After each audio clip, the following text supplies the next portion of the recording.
Damasceno. He's one of the students in Euclides group, and she's going to talk about atomistic finite element method. Thank you very much. Thank you, Professor Munir. Good morning, everybody. Thank you for coming. My name is Daniela. I'm a PhD student, and I'm developing my research under the supervision of Professor Roger Pax from Carleton University and Professor Mesquita from Unicamp. In this presentation, I'm going to show you some topics of my research and what we are trying to do and what is the problems that we are working on. Is he a small pointer?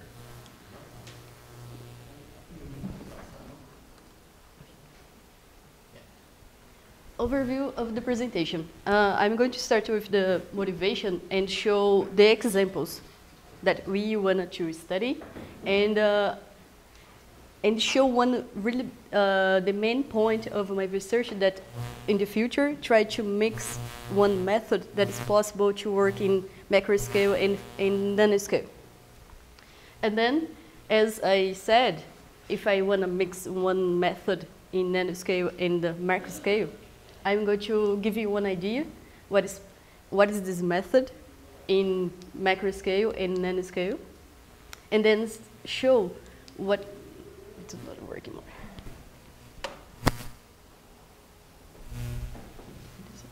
And show one problem that the researchers are doing, and then talking about the potential energies that I need to introduce in my method to be able to study these problems. Okay, the first topic, the motivation. We want to study the mechanical behavior of nanomaterials as graphene, and then maybe applying some problems as the graphene resonator, as you can see here. But the main point is, in the future, try to be able to study one problem that we can apply atomic finite element method that I'm developing with finite element method and work with both methods.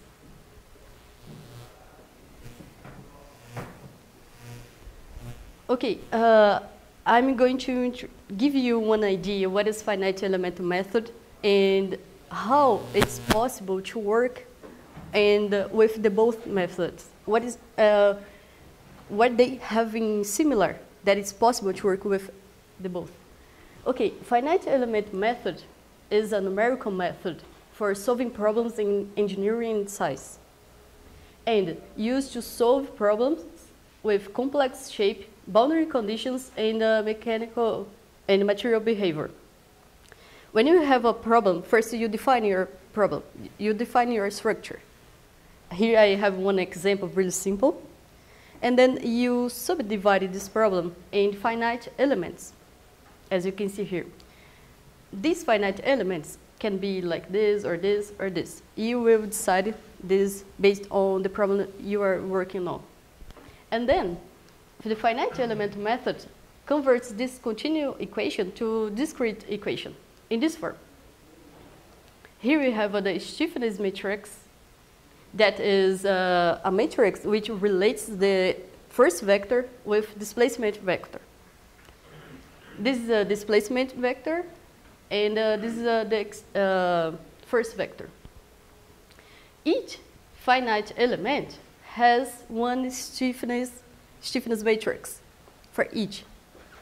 When you assemble this kind of problem, we will have the global stiffness matrix for the system. But before this, you have just for each part.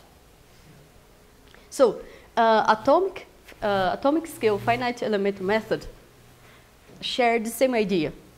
You have a structure, but this structure, we are talking about atoms. And you decide your finite element that is possible with these finite elements, get your structure.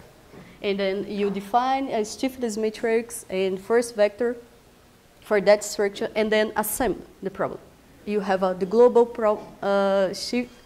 global stiffness matrix and global force vector for that problem. I'm going to show you the next topic, the equations. And you will be able to see that it's a similar equation. So, atomic scale finite element method. The difference here is we can solve a problem in nanoscale because we are developing this method to study these problems, and we need to introduce the potential energy for this problem. And the finite element is the same. We use the same concept. You need to define your finite element, and then you will be able to solve your problem. Okay, AFEM system is derived from the total energy minimization. And applying Taylor series expansion of total energy around the initial configuration and for equilibrium, we get the same governance equation of finite element method. But here, we need to decide what is our potential energy. This is our first step. First, you have a structure, and you have the atoms that we are working on, and then you decide the best potential for this problem that can be solved this problem. And then we apply the first derivative and the second derivative of this potential energy, and we can get the stiffness matrix and force vector.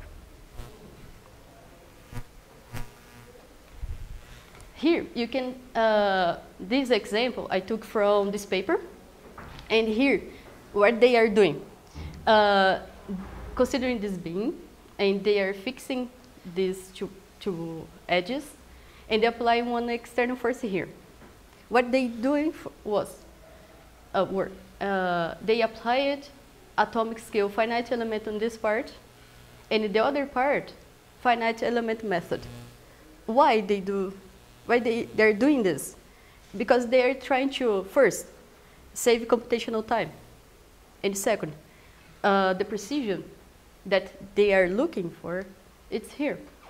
And here they can apply atomic scale finite element method and get precision in this part and save computational time. They are doing this. I'm still working on develop AFEM, and I hope in the future to be able to simulate some problems like this. As I said in the beginning, I need to define my potential energy. And in my research in my PhD, we will work just with Lennard-Jones potential and then Ribble potential. Because here we need to do the program for each potential. We need to implement this. As other speakers said, Lennard-Jones potential describes the potential energy of interactions between two non-bonding atoms based on their distance of separation. We can see in this expression the energy for this potential. And also you can see in this graph the potential energy curve. In this curve, you can identify these two parameters that we have in the equation. And you give these values based on the kind of atoms that we are working with. In this position, we have the equilibrium position between two atoms. If this distance between two atoms start increase, what will happen is, on the bond, we will have a weak attractive force, and we can lose one atom. If the distance starts to be close, we will come in this direction, and we will start a strong repulsion force. This is very important for us because the examples, we are always applying external force, and sometimes we don't understand what's happening in some kinds of bonds. And it's important to us to know what's happening there. Some bonds is breaking or not, is interaction or compression. And also, other thing that's really important for us, we need to do the first and second derivative of the total energy. the first derivative of the total energy is the internal force that you can see here in this curve. And it's possible to know what is the maximum internal force that that bond can support. If the internal force is bigger than that, the bond will break. So let me go to the next topic. The next topic is I need to define my atomic element as infinite element. Considering this system, but is a chain of atoms with 4 atoms. If I want to get this kind of structure, this kind of chain, I can define my atomic element as this one with 3 atoms, or this one with 5, or others. You will decide this. But one main point in atomic scale finite element method is when you define your atomic element, all the calculations will be in relation to the central node. So all the procedures will be in relation to this atom. And you will define this atomic element based on the cutoff value. If I want to say, okay, my cutoff value is just the same value of the equilibrium position, I have just this kind of connections. One this side and one this side. But if I say, no, it's 2 times of the equilibrium position, I will connect the central nodes with the first neighboring and the second neighboring. And you will define this. How you define it? You can do some, you can check what is the best, the procedure of the total energy. If I consider this, and I've considered this, it's very different, the procedure of the total energy. You will decide this in your example. Considering that I want to get that chain of atoms using this atomic element with 3 atoms. So the first step, okay, I will apply Lennard-Jones here, and my total energy is the contribution of this energy and this energy that you can see here. And after this, you apply the first derivative of this total energy, as you can see here. This is an external force that will be applied on the chain of atoms. And then you do the second derivative of the total energy. And you have a stiffness matrix for that element. After this, you can assemble the problem. You have this chain of atoms, and you will connect the central node in relation to each atom, this, as you can see here. And then you, and also, as you can see here, this atom and this atom are not in the problem.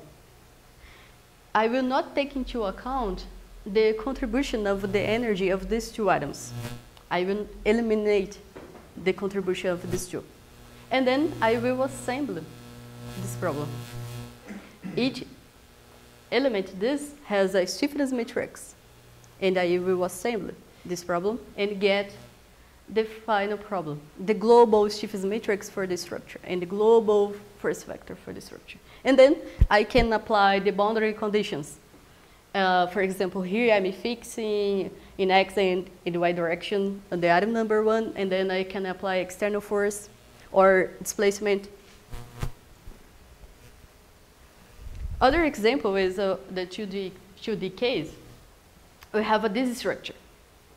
And then if I consider this atomic element, I'm able to get this structure. If I plug this element in each part, I'm able to get this structure. But, for example, here, the atom number 1, I need to modify this atomic element. But my basic atomic element is this one. And then I will modify.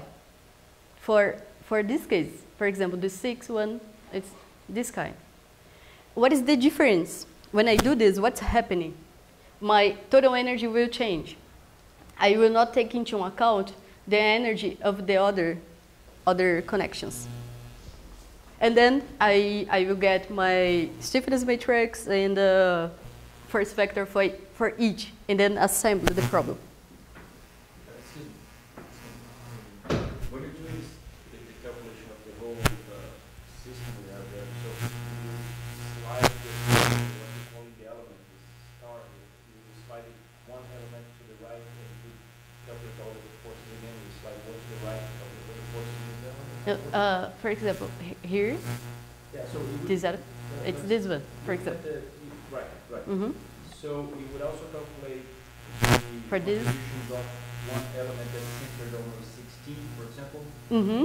Yes, and yes. on the 9. For each. So what you call the element is the full set, but you have to calculate the energy of this and the one that's Yes, set yes. to left. Mm-hmm. Yes, yes. You're right. And you have energy contribution for each one of those 6 bonds there. Yes, yes. And Mm-hmm. Yes. Mm-hmm. But in this case, we don't have some contributions yet. Sure. But we need to calculate for each and then assemble. But Daniela, there is, for instance, you showed the 2-3 term. Mm-hmm. Now there is the 1-6 term. The term on the 16th term. Mm-hmm. The 16th term, there will be another interaction between the 16 and the 23, Yes. which is Mm-hmm. already counted as the Mhm. 23-16. Mm-hmm. You divided this by 2. By 2, yes. My stiffness matrix no double has bond. half. No double. one more. Yeah, sure. Can you also work with what we have to call 2 to the 37? Then you can have the whole thing, all the elements are the same. 2 with? 37. On the other side, Like close in a ring. Okay. Mm-hmm.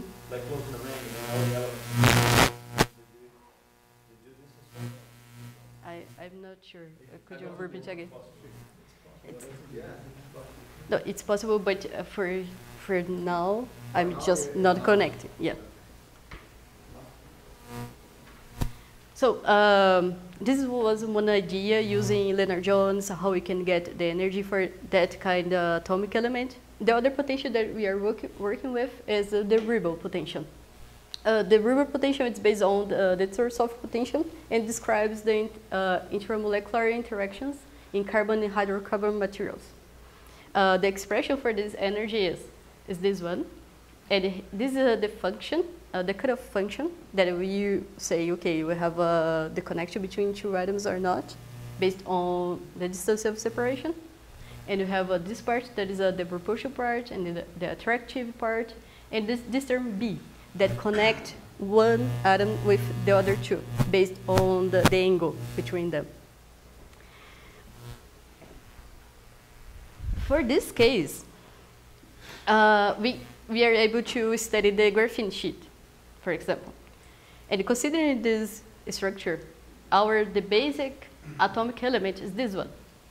We have the central node and more 9 nodes. And so, but in some parts of the structure, we need to modify this atomic element, as you can see here. We have different kinds. It's the same atomic element, but with not considering some contributions.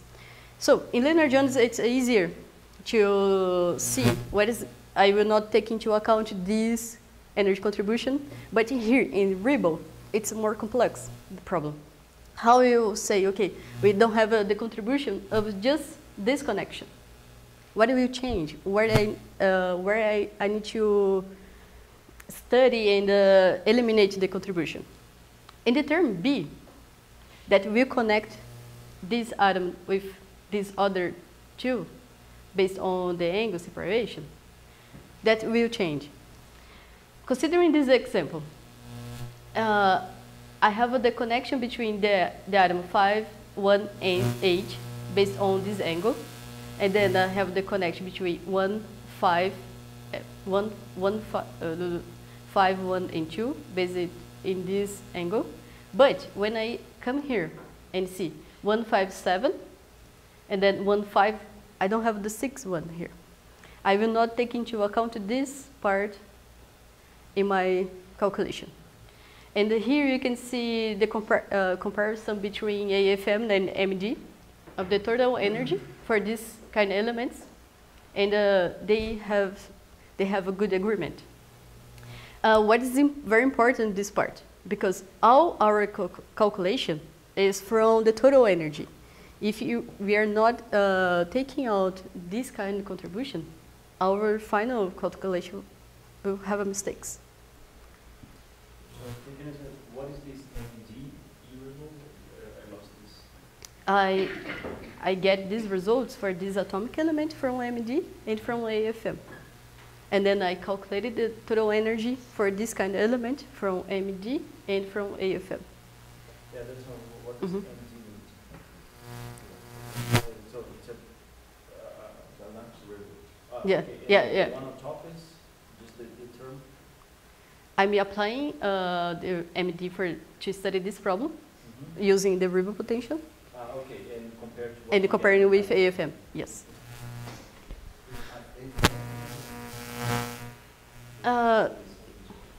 Numerical results now. Now using Lennard's potential and solving this problem, I'm fixing in X and Y direction the atom number 1 and apply external force in the atom number 7. Here you can see the comparison of AFM with MD. Comparison of external force by strain from MD and the AFM. You can see here a good agreement between both methods. And it's possible to see here too, what is the number of interactions it's necessary for AFM, for each external force. It's like for the maximum external force, it's 8 here. And the MD, it took 10,000 interactions. Here you also can see the relative error. And the convergence of AFM goes to 0 for the maximum force.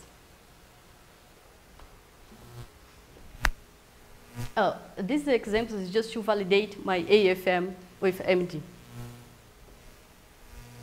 The other example is we are fixing these 3 atoms and applying external force here. Here you can see the final position of these atoms for the maximum force.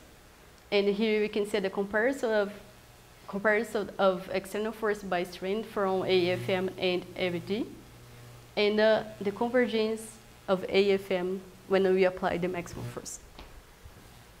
I guess this arrangement explain why you don't use a periodic boundary condition, because you fix one side and you apply a force on the other side. Yeah, in MD I'm doing the same. I'm not considering periodic boundary condition there, and I'm fixing and applying external force. Other example, it's the same example, but I'm applying external force in this atom. And here you can see the final position for the external force. And also, you can see here, in this bond between the atom 37 with 34, that this bond is in compression, as you can see in this graphic, when I'm increasing the external force. And this bond is interaction, as you can see here. And also you can see the comparison of external force by strain from AFM and MD, and the convergence of AFM.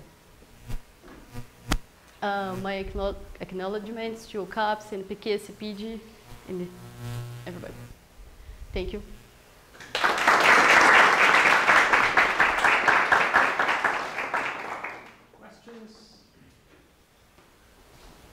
I have one question. Yeah. In your last slide, I think it's just the compression I understand, but the traction I don't understand. Because to me it's still repulsion. This part? Yes, then I look at the graph. Mm-hmm. The red is compression, I can see the derivatives. And repulsion. Huh? Compression, right? Mm-hmm. There's a repulsion. Mm-hmm. But the traction, the blue curve, the blue part, Mm-hmm. so I look at the graphics. Traction? traction because I'm increasing the distance of between this atom with this atom. But that's still in When the I apply a repulsive force. part. But it's still in the repulsive part of the potential, right? No? But it's in, no, it's still here, in this part. So isn't that Mm-hmm. repulsive? Repulsivo? But, like, I'm increasing this distance, and so I will have a weak attractive force at this part, and we call this traction. Yes, but that's the, I understand attraction. Mm-hmm. I understand. But the problem is that this part here seems to be that it's not attraction. Não é atrativo. It's a repulsion, this part. É ainda repulsivo. Oh, okay. Because it's attractive to the right of the minimum. And so, I mean, this graphic, it's because this graphic. Isso. And I'm calling this from this point. Repulsion. From the minimum, Attraction. see? Mm-hmm. From No, it's, here, mm-hmm. repulsion. Yeah. From here, attraction. Yes. But in the last slide, you are drawing this line here, not through the minimum, but through zero. Let me see.